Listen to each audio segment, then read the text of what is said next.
Assalamualaikum, my dear aspirants. Today we are going to start our daily current affair. इसमें हम लोग क्या देखेंगे कि ऑनगोइंग जो पाकिस्तान और इंडिया का कॉन्फ्लिक्ट चल रहा है उसमें कौन कौन सी मेजर डेवलपमेंट्स आज तक हो चुकी हैं। ठीक है, इसमें मैं ये बताऊंगी।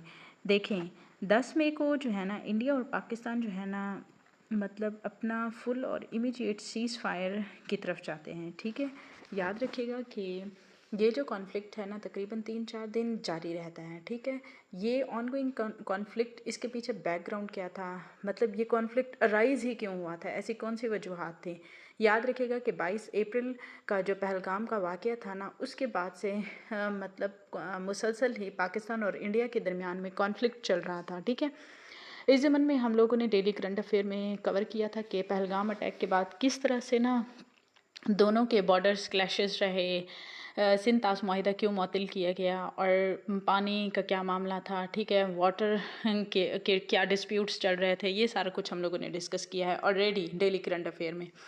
आज हम लोग देखेंगे कि 10 मई है। 10 मई को क्या हुआ है कि इंडिया और पाकिस्तान क्या हुए हैं, फुल और इमीडिएट सीज़ फायर के ऊपर एग्री कर गए हैं। ठीक है, इसमें उनकी मिलिट्री जो एस्केलेशन थी ना दोनों कंट्रीज़ के दरमियान में, याद रखिएगा कि पाकिस्तान और इंडिया जो है ना दोनों न्यूक्लियर आर्म नेबर्स हैं। ठीक है, 3 डेकेड से उनके दरमियान में एक इंटेंस फायरिंग चल रही है। ठीक है, वो किस बेसिस के ऊपर चल रही है हम लोग देखते हैं कि किस तरह से जब 2019 में जो है ना इंडिया जो एब्रोगेट करता है कश्मीरीज़ के स्पेशल राइट्स से रिलेटेड आर्टिकल्स को, तो उसके बाद से हम लोग इस कॉन्फ्लिक्ट में ज़्यादा तेज़ी देखते हैं। ठीक है, उस वक्त भी जब ये आर्टिकल्स एब्रोगेट हुए थे तो उसमें हम लोगों ने देखा था कि किस तरह से दोनों countries on the verge of total war. ठीक है, उस वक्त भी total war like situation arise हुई थी, लेकिन आप लोगों ने याद रखना है कि इस बार जो है ना मिलिट्री कन्फ्रंटेशन डायरेक्ट रही है।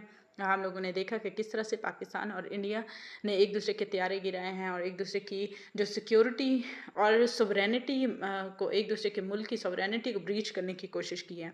ठीक है, इसमें हम लोगों ने ये देखा। उसके बाद हम लोग देखते हैं कि किस तरह से इस ट्रूस को ब्रोकर किया गया। किसने ब्रोकर किया? यूएस लेड डिप्लोमेट की एफर्ट से ही प्रेसिडेंट डोनाल्ड ट्रंप ने अपने state secretary of state Marco Rubio और वाइस प्रेसिडेंट जेडी वेंस के थ्रू जो है ना इस कॉन्फ्लिक्ट को ख़त्म करने की कोशिश की है। ठीक है, उससे रिलेटेड हम लोगों ने देखा है कि किस तरह से मार्को रूबियो ने स्टेटमेंट्स दी हैं कि दोनों कंट्रीज़ जो है ना वो तहम्मुल का मुजाहिरा करें, और इसके अलावा उसने दोनों के फॉरेन मिनिस्टर से भी टेलीफोनिक गुफ्तगू की है। ठीक है, मार्को रूबियो ने, इससे रिलेटेड भी मैं वीडियो ऑलरेडी बना चुकी हूँ। ठीक है, इसमें हम लोगों ने देखा कि किस तरह से 5 PM IST लिस्ट बनाई गई जिसमें डायरेक्ट कम्युनिकेशन दोनों के दरमियान में हुई और मिलिट्री जो लीडरशिप बोथ कंट्रीज़ की थी ना उन्होंने सीज़ फायर डील को मतलब एक्सेप्ट कर लिया है। ठीक है, इसमें हम लोग क्या देखेंगे, बैकग्राउंड इसके पीछे क्या था। बैकग्राउंड मैंने ऑलरेडी डिस्कस कर दिया है कि जो टेररिस्ट अटैक 22 अप्रैल को हुआ था पहलगाम में, उसके नतीजे में हम लोग देखते हैं कि दोनों कंट्रीज़ के दरमियान में जो है ना कॉन्फ्लिक्ट राइज हुआ है। ठीक है, उससे पहले भी ताल्लुकात अच्छे नहीं थे, लेकिन ताल्लुकात का बिगाड़ जो है ना स्पेसिफिकली कहाँ से शुरू होता है? 22 अप्रैल पहलगाम अटैक से होता है। इंडियन एडमिनिस्ट्रेटेड कश्मीर का जो इलाका है ना उसमें तकरीबन 28 जो सिविलियंस हैं ना वो मारे जाते हैं। इसमें हम लोग देखते हैं कि प्रीडोमिनेटली हिंदू टूरिस्ट होते हैं। इंडिया एट्रीब्यूट करता है कि किस तरह से ये अटैक जो है ना वो पाकिस्तान के मिलिटेंट ग्रुप्स ने किया है। ठीक है, इसमें हम लोग देखते हैं क्या हुआ है। इसमें हम लोगों ने देखा है कि किस तरह से पाकिस्तान के ऊपर इस अटैक का इल्ज़ाम आया। ठीक है, उसके नतीजे में ही भारत ने ऑपरेशन सिंदूर शुरू किया 7 मई को। ठीक है, याद रखिएगा कि तकरीबन 4 दिन ये जंग जारी रहती है दोनों कंट्रीज़ के दरमियान में। दोनों कंट्रीज़ जो है ना वो एक दूसरे की बॉर्डर जो है ना बॉर्डर की सोवरेनिटी को ब्रीच करने की कोशिश करती हैं।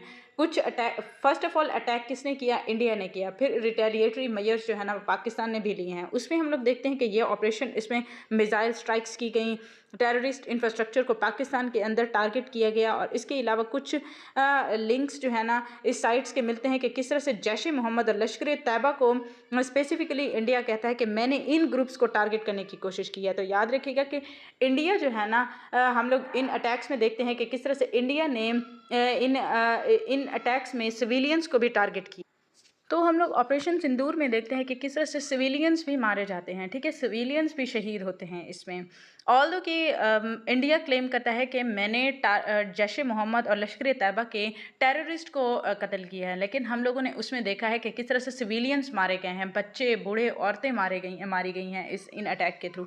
इसमें हम लोग देखते हैं कि किस तरह से फिर पाकिस्तान भी इनिशिएट करता है ऑपरेशन बनियान अल मरसूस, ठीक है, वो कंडक्ट करता है, ड्रोन और मिसाइल स्ट्राइक्स करता है और मल्टीपल इंडियन सिटीज़ को टारगेट करने की कोशिश करता है। इसमें हम लोग देखते हैं कि वो न्यू दिल्ली, अमृतसर और जम्मू के ऊपर अटैक्स करता है मिसाइल्स के थ्रू। इस कॉन्फ्लिक्ट में हम लोग देखते हैं कि किस तरह से एडवांस मिलिट्री टेक्नोलॉजीज़ यूज़ की गई। पाकिस्तान चाइनीज़ J-10C को यूज़ करता है, अपने फाइटर जेट्स को यूज़ करता है, और इंडिया जो है ना S-400 को यूज़ करता है अपने डिफेंस सिस्टम के थ्रू, ठीक है। इसमें हम लोग ह्यूमैनिटेरियन इम्पैक्ट्स का जिक्र करते हैं कि किस तरह से इसमें ह्यूमैनिटेरियन इम्पैक्ट्स आए हैं।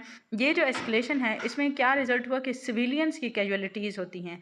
इसमें एटलीस्ट 66 डेथ रिपोर्ट की जाती हैं इन 4 डेज़ में, क्योंकि वहाँ पे इंटेंस फाइटिंग हो रही थी। इसमें ड्रोन्स को यूज़ किया गया, मिसाइल अटैक्स हुए, वाइड स्प्रेड ब्लैकआउट हुआ और हम लोग बॉर्डर्स के रीजन का पैनिक देख। इसमें हम लोगों ने ह्यूमैनिटेरियन इम्पैक्ट्स देखते हैं कि किस तरह से 66 डेथ रिपोर्ट हुई हैं, ठीक है।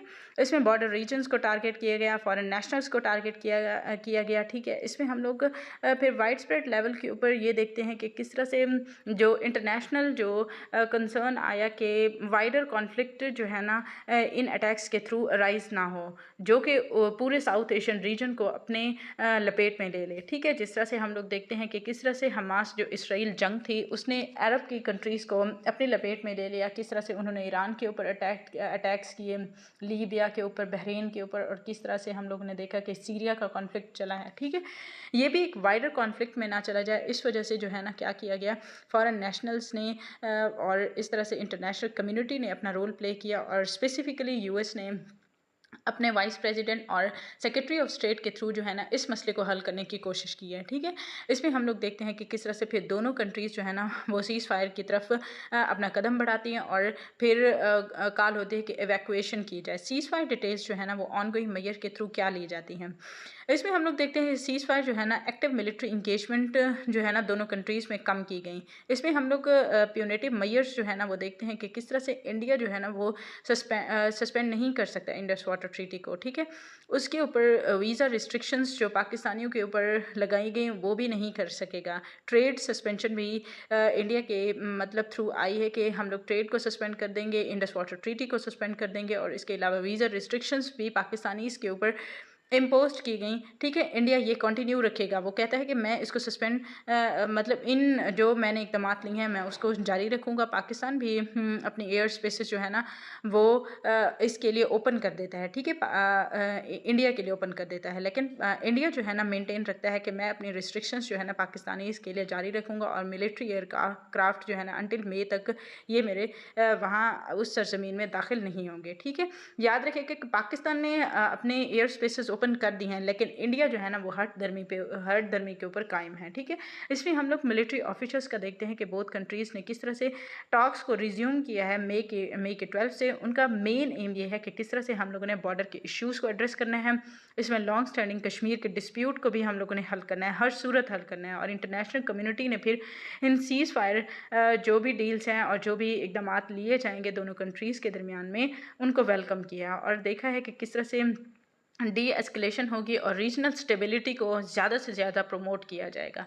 I hope daily current affair में मैंने आप लोगों को तमाम डिटेल्स जो पहलगाम अटैक से और ऑन गोइंग जो कॉन्फ्लिक्ट जारी रहा है, और मई 10 को जब सीज़ फायर डील कंप्लीट होती है दोनों कंट्रीज़ के दरमियान में, तो उस वक्त की तमाम मैंने आप लोगों को ये मालूमात दे दी हैं। डेली अगर हिस्ट्री विद नादे के साथ आप लोग कनेक्टेड रहेंगे तो डेली करंट अफेयर भी आप लोगों को बर वक्त तैयार हो जाएगा, विद सोर्सेज भी मैं मेंशन करती हूँ, और इसके अलावा आप लोगों को हिस्ट्री के साथ भी कनेक्टेड रहेंगे हिस्ट्री विद नादे के साथ।